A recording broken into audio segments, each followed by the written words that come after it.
Hello everyone, welcome back to our channel job informations and study update. আজ চলে এসেছি primary শিক্ষক নিয়োগের আরেকটি গুরুত্বপূর্ণ ভিডিও নিয়ে। প্রসঙ্গত বলে রাখি, ডিএলএড 21-23 সেশনের ফাইনাল ইয়ারের রেজাল্ট কিন্তু দিয়ে দিয়েছে। আশা করি সবার রেজাল্ট খুব ভালো হয়েছে। যাদের কোনো বিষয়ে ফেল রয়েছে তারা কিন্তু রিভিউ করতে পারবেন, এবং যাদের কোনো বিষয়ে নাম্বার কম হয়েছে বলে মনে হচ্ছে তারা কিন্তু স্কুটিনি করতে পারবেন। এবং মে মাসের 31 তারিখের মধ্যে আপনাদেরকে কিন্তু রিভিউ বা স্কুটনি করতে হবে। সর্বোচ্চ দুটো বিষয়ে আপনারা স্কুটনি করতে পারবেন। এক্ষেত্রে আপনাদের রিভিউ চার্জ লাগবে 250 টাকা এবং স্কুটনি চার্জ লাগবে 200 টাকা।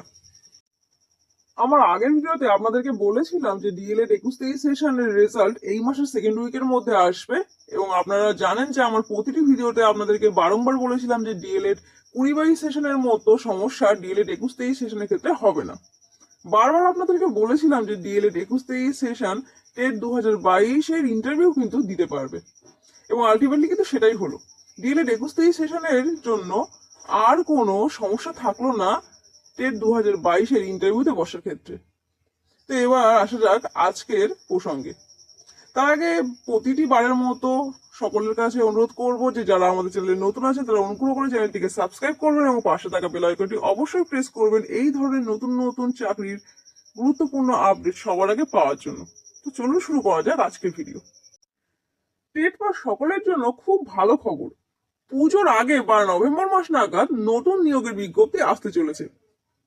কয়েকদিন আগে কিছু সংখ্যক চাকরি প্রার্থী এপিসি ভবন গিয়েছিলেন এবং সেখানে তাদেরকে জানানো হয়েছিল যে জুন মাসের শেষে নতুন নিয়োগের বিজ্ঞপ্তি আসতে পারে, এবং টেট পাস ক্যান্ডিডেটের সংখ্যা এখানে জানানো হয়েছে 45,000-এর একটু বেশি।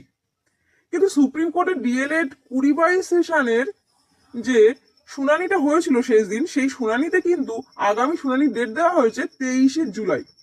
এবং এক্ষেত্রে আপনারা জানেন যে পুরানো নিয়োগের জটিলতা না কাটা অবধি কিন্তু নতুন কোনো বিজ্ঞপ্তি আসবে না। তো সেক্ষেত্রে এই যে জুন মাসে যে নিয়োগের বিজ্ঞপ্তিটা আসার কথা বলা হয়েছে সেটা কিন্তু কোনোভাবেই সম্ভব না। তবে চলতি বছরের মধ্যে যে নোটিফিকেশন আসবে তার সম্ভাবনা কিন্তু অনেকাংশে রয়েছে, এবং এর মধ্যেই কিন্তু ডিপিএসসি থেকে শূন্য পদ সংগ্রহের কাজ শুরু করা হয়েছে, এবং এখনো পর্যন্ত যতদূর জানা যাচ্ছে যে 20,000-22,000-এর মতো শূন্য পদের নিয়োগ হতে পারে টেট 2022-এর ক্ষেত্রে। তো এরপর দেখে নিন 2022-এর নিয়োগ প্রক্রিয়ার ক্ষেত্রে কাট অফ মার্কস কত হতে পারে। জেনারেলদের ক্ষেত্রে বিগত নিয়োগ প্রক্রিয়ায় কাট অফ ছিল 29.559, এবং টেট 2022-এর ক্ষেত্রে জেনারেলদের কাট অফ যেতে পারে 32 থেকে 33। ওবিসি এর ক্ষেত্রে কাট অফ ছিল 29.088, এবং পরবর্তী নিয়োগ প্রক্রিয়ায় ওবিসি এদের কাট অফ যেতে পারে 30 থেকে 31-এর মতো। ওবিসি বিদের ক্ষেত্রে কাট অফ যেতে পারে 31 থেকে 32 মতো, যেখানে বিগত কাট অফ ছিল 29.384, এবং এসসিদের কাট অফ বিগত নিয়োগ প্রক্রিয়ায় ছিল 21.275, এবং এর পরবর্তী যে নিয়োগ প্রক্রিয়া হতে চলেছে তাতে এসসিদের কাট অফ থাকতে পারে 25 থেকে 28-এর মধ্যে। এবং এসটিদের ক্ষেত্রে কোনো রকম কাট অফ যাবে না। যারা এসটিদের ক্ষেত্রে পাশ করবেন তারা বিগত নিয়োগ প্রক্রিয়ার মতো সবাই চাকরি পাবেন বলে আশা করা যায়। তো এই ছিল আজকে ভিডিওটি ভালো লাগলে অবশ্যই একটি লাইক করবেন এবং বন্ধুদের সঙ্গে শেয়ার করবেন, এবং চ্যানেলে নতুন হলে অবশ্যই চ্যানেলটিকে সাবস্ক্রাইব করবেন। ধন্যবাদ।